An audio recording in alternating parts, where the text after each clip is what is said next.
जितने लोग यहाँ बैठे हैं, न यहाँ कोई छोटा है न कोई बड़ा है, न कोई अमीर है न कोई गरीब है, न कोई छोटे ख़ानदान से है न कोई बड़े ख़ानदान से है। सब हुजूर के उम्मती की हैसियत से यहाँ तशरीफ़ फरमा है। उम्मती का अदब कैसा कितना होना चाहिए, ये हम सभी लोगों को हमारी घुट्टी में हमारे असातिज़ा ने, हमारे वालिदैन ने हमें पिलाया है। जिसे जितनी मोहब्बत है उतनी मोहब्बत के साथ, अदब के साथ हुजूर की बारगाह में दरूद पाक पढ़ने। अल्लाहुम्मा सल्ली अला सय्यदना व मौलाना मुहम्मदिन बारिक वसल्लिम तिब्बिल क़ुलूबि व दवाइहा व आफ़ियतिल अब्दानि व शिफ़ाइहा व नूरिल अब्सारि व ज़ियाइहा व आलिहि व सहबिही दाइमन अबदा। आज का ये बाबरकत और रूह परवर प्रोग्राम, जिसमें हम और आप शरीक सआदत हैं, जश्न गौसुल वरा कॉन्फ्रेंस और इस्लाह मुआशरा के ताल्लुक़ से आज का ये अज़ीमुश्शान प्रोग्राम, अल्लाह पाक हम सब की हाज़िरी को कबूलियत का दर्जा अता फरमाए, आमीन। जिन अहबाब ने इस प्रोग्राम के लिए जितनी कोशिश की है, अल्लाह ताला उसका बेहतरीन अज्र अता फरमाए, आमीन। मिंबर पाक पर उलमाए कराम की एक तवील फहरिस्त है, जो किसी न किसी मस्जिद के इमाम हैं, किसी न किसी इदारे के मुदर्रिस हैं जी।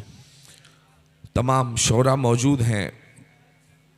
छोटा भाई सद्दाम राही साहब, नफीस भाई नूर अहमद नूर साहब, नाज़िम इजलास हज़रत क़ारी नसीरुद्दीन साहब और तमामी उलमा, जिनके लिए मैं हर रोज़ कहता हूँ कैसे कैसे ये मुसलमान नज़र आते हैं, मैले कपड़ों में भी ज़ीशान नज़र आते हैं।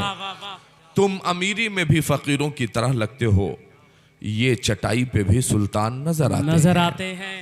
तुम अमीरी में भी फ़कीरों की तरह लगते हो, ये चटाई पे भी सुल्तान नज़र आते हैं। मैं सलाम पेश करता हूँ उन जिम्मेदारान को जिन्होंने आज के इस खूबसूरत प्रोग्राम को ऑर्गेनाइज किया है। उनकी कोशिश है और हम सब इस कोशिश के साथ यहां बैठे हैं कि अब तक जिस बेराह रवी का शिकार हम सभी लोग रहे, जिस राह पर आज तक हम चले, उस राह पर चलने के बाद हमें जिल्लत और रुसवाई का सामना करना पड़ा है। हमने अपने बच्चों को कल्चर, हमने अपने बच्चों को माहौल ही वही दिया है। हमारा बच्चा रोए, चुप कराने के लिए माएं गानों का इस्तेमाल करती हैं, मोबाइल का इस्तेमाल करती हैं, मगर मैंने रोते हुए फलस्तीनी बच्चों को देखा है कि 3 साल का बच्चा दर्द से, कर्ब से, 4 साल का बच्चा तड़प रहा है और 8 साल का भाई कह रहा है, बाबू रो मत, कलमा पढ़ो, कलमा पढ़ो, कलमा पढ़ो। किसने उनकी घुट्टी में यह दर्श किसे दिया, किसने दिया उन्हें?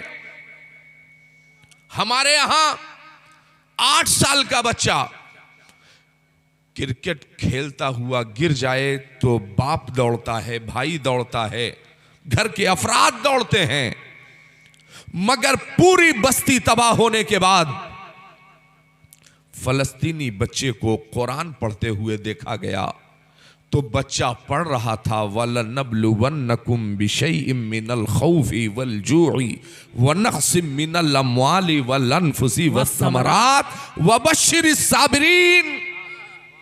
बेशक अल्लाह ने कहा हम तुम्हें आजमाएंगे, सिर्फ करबला में नहीं, सिर्फ बद्र में नहीं, सिर्फ ओहद में नहीं, सिर्फ खंदक में नहीं, कुरान मुस्तफा करीम पर नाजिल हुआ। सुबह कयामत तक ये कुरान हमारे लिए दरसे इबरत है। कुरान जितना नेपाल की खाड़ियों वादियों में रहने वालों के लिए है, उतना ही अहले हिंद के लिए है, उतना ही अहले अरब के लिए है, उतना ही कायनात के हर गोशे के लिए है। तो वो बच्चे जो कुरान की तिलावत कर रहे हैं, और हमारा बच्चा,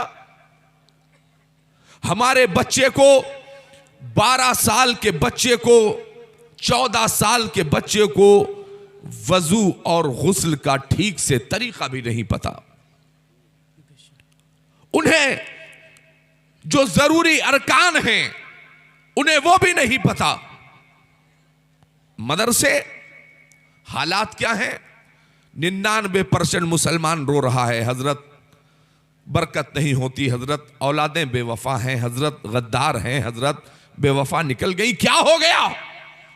याद रखिएगा, आपका घर आबाद तभी हो सकता है जब आप इज्तिमाई तौर पर अल्लाह के घर को आबाद कर रहे हो, तब आपके घर आबाद होंगे। हक है, सुभान अल्लाह। रसूल पाक का घर, ये मदरसा, उसे वीरान छोड़ दिया।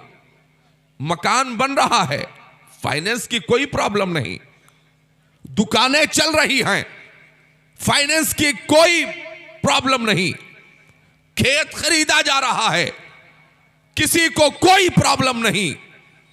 मगर मदरसे की ये बोसीदा इमारत,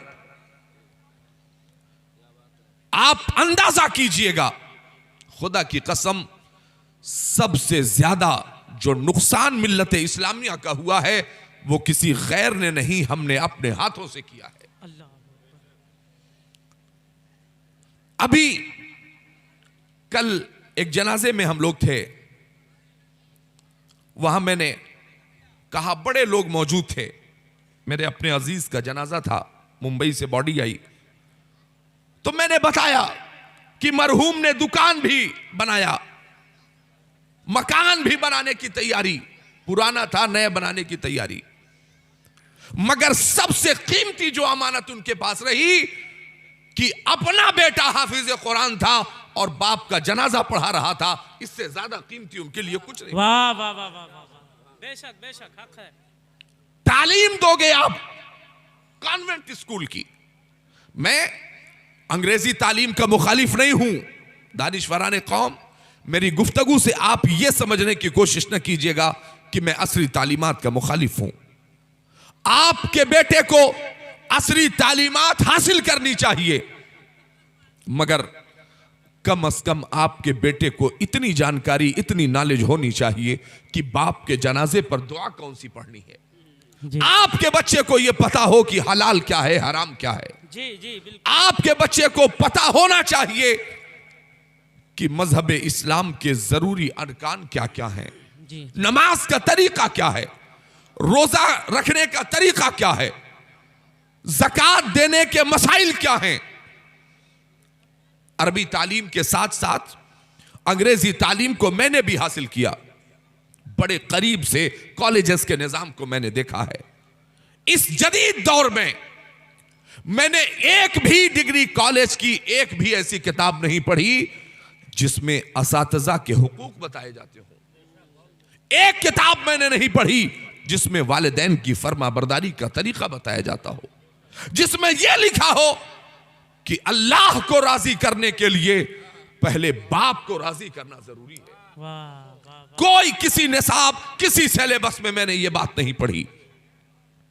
हम ये सोचते हैं कि मेरा बेटा वफादार हो, तो सिंपल सी बात है, आसान सी बात है, आप अपने बच्चों को अल्लाह रसूल का वफादार बना दीजिए, फिर वाह, अल्लाह वाह, रसूल की वाह, जिम्मेदारी है वो आपके बच्चों को आपका वफादार बना। वाह बेशक, सुभान अल्लाह, बड़ी प्यारी गुफ्तगू, माशाअल्लाह। हम बनाएंगे बेटे को डॉक्टर, हम बनाएंगे इंजीनियर, हम बनाएंगे प्रोफेसर। बिल्कुल बनाइए साहब, मैं मना नहीं करता, मगर बनाना है तो इस तरह से बनाइए कि आपका बेटा फारिग हो अल जामियातुल अशरफिया से और फिर आईएएस कंपटीशन बीट करे और किसी जिले का डीएम बने।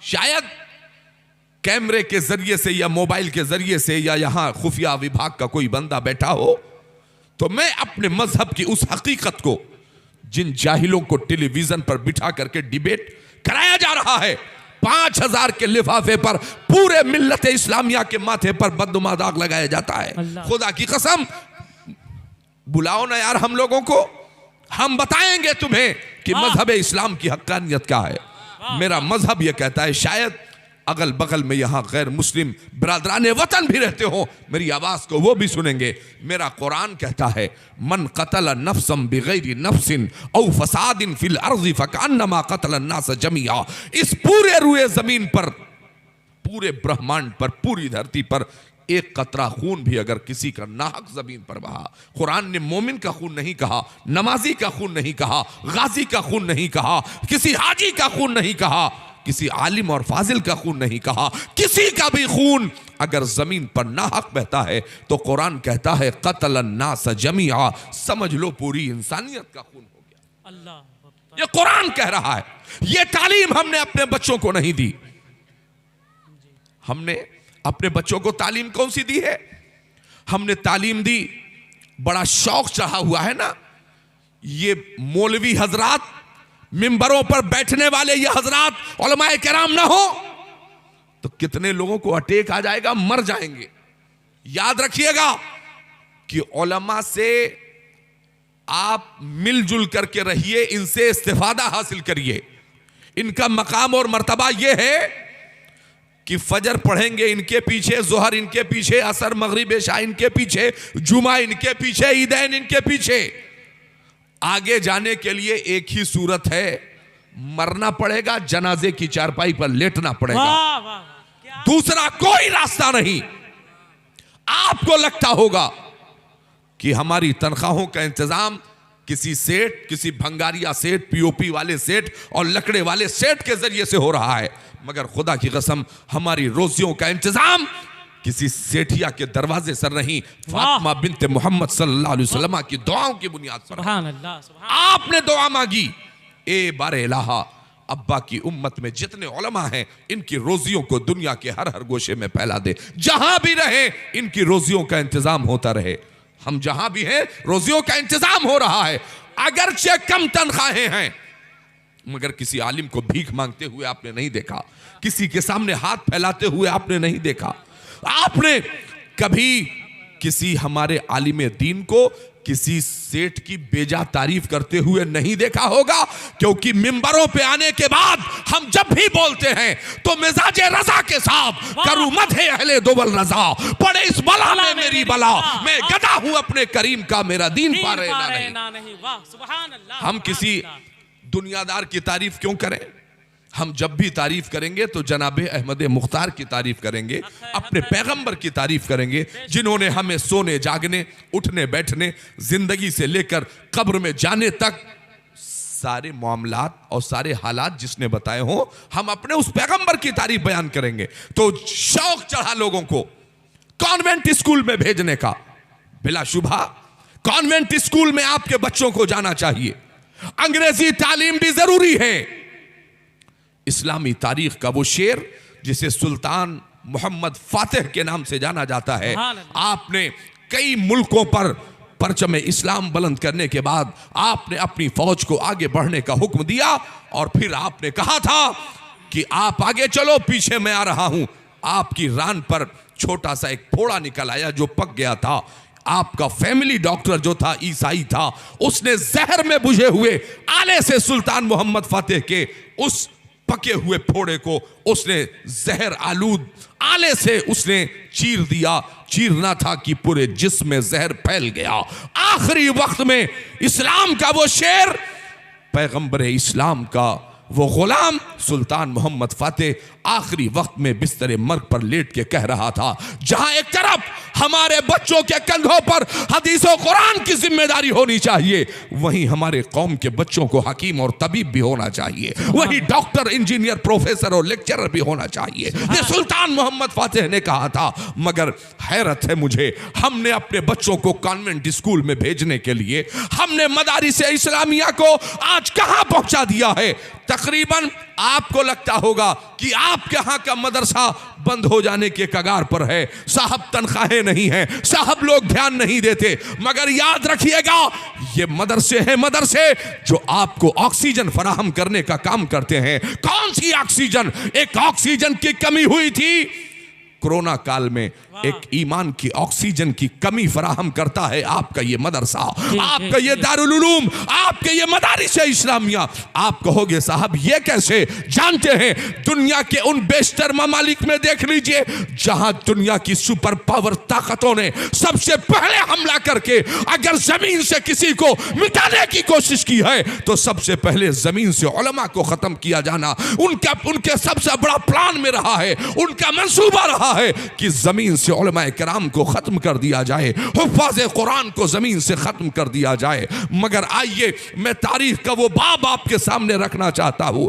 मैंने गालिबन किसी मकाले में दारुल अली मियां जमदा शाही या फैजुर रसूल बराउ शरीफ के किसी मकाले में मैंने इसे पढ़ा था कि एक माँ ने अपने बेटे को शौक में कहा, बाप ने कहा बेटे को हाफिज कुरान बना दिया जाए, तो कहा ना ना बेटा हाफिज कुरान बनेगा तो गरीब होगा, बेटा हाफिज कुरान बनेगा तो 4-6 हज़ार की नौकरी करेगा। कहा फिर?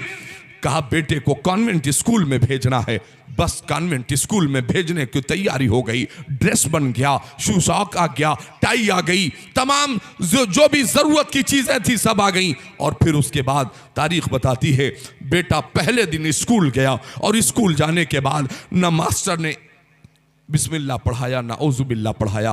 पहले दिन मास्टर ने पढ़ाया ए फॉर एप्पल, सेब। बच्चा घर आया, उसने अपनी माँ से पूछा कि मम्मा ये ए फॉर एप्पल क्या होता है? तो माँ ने फोन उठाया, जियो का मरो वाला सिम उठाया और फोन लगा के क्या कहा जानते हैं? अच्छा सा 1 किलो कश्मीर वाला सेब लेकर के आइएगा। कहा ठीक है। 1 किलो सेब आ गया, बच्चे ने सेब खाया, एप्पल की पहचान कराई। दूसरे दिन फिर बेटा स्कूल गया और फिर मास्टर ने पढ़ाया बी फॉर बैट, बल्ला जिससे क्रिकेट खेलते हैं। दूसरे दिन बच्चे ने पूछा मां बैट क्या होता है? तो उसने फोन उठाया और लगाया, कहा किंगफिशर का एक बढ़िया वाला बल्ला लेकर के आइएगा। दूसरे दिन घर में बैठ आ गया। तीसरे दिन बेटा स्कूल पहुंचा, मास्टर ने ना औजुबिल्लाह पढ़ाया ना बिस्मिल्लाह पढ़ाया, मास्टर ने पढ़ाया सी फॉर कैट, बिल्ली। तीसरे दिन घर आके उसने पूछा अम्मी जान ये बिल्ली क्या होता है? तो उसने फोन लगाया, चाइना की एक अच्छी वाली बिल्ली जरा घर में लेकर के आइएगा। तीसरे दिन घर में बिल्ली आ गई। चौथे दिन बेटा स्कूल पहुंचा, मास्टर ने ना औजुबिल्लाह पढ़ाया ना बिस्मिल्लाह पढ़ाया, मास्टर ने लिखा पढ़ाया डी फॉर डॉग, कुत्ता। चौथे दिन बच्चे ने पूछा मां कुत्ता क्या होता है? D for dog. तो उसने कहा ऑस्ट्रेलिया का एक बढ़िया वाला पपी लेकर के आइएगा। चौथे दिन घर में कुत्ता आ गया। आज के बाद अब रहमत के फरिश्ते घर में नहीं आएंगे। सोचिए इंसान बढ़ा है, इंसानियत घटी है। कल तक दरवाजे पर बड़े बूढ़ों को बिठाया जाता था कहीं कुत्ता दाखिल ना हो जाए, अब कुत्ता बिठाया जा रहा है कहीं आदमी दाखिल ना हो जाए। यार पैगंबर इस्लाम की तालीमात से तुम दूर होते जाओगे, इंसान बढ़ता रहेगा, इंसानियत घटती रहेगी। आप ईमानदारी से जरा सोचो, 40 साल के पहले किसी के कपड़े फट जाते थे, सुई धागे से सिल के पहनता था। आज अल्लाह ने रहमतों के खजाने खोल दिए तो 1800 का फटा हुआ जींस पहन के घूम रहा है। कल तक पैसे नहीं थे, उल्टे सीधे बाल कटा के घूमता था, 2-4 रुपए में इधर से उधर कटा के आता था।